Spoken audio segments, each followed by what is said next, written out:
Hi guys, my name is Lucia Modoni from the Sote Hub.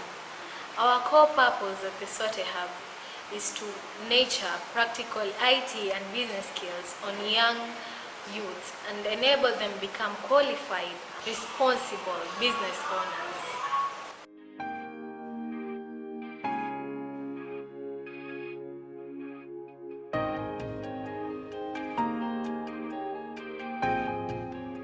Besides Sote Tech Queen, which is an all-girl tech team meeting regularly, we also have a special coding group. Our next big dream is to start digital fabrication using the 3D printer. There are about 15 startups registered for Eastern Sri Africa, which is turning e-waste into functional electronic material. These and other startups dream of taking their products beyond the prototype stage, and the 3D printer is the solution.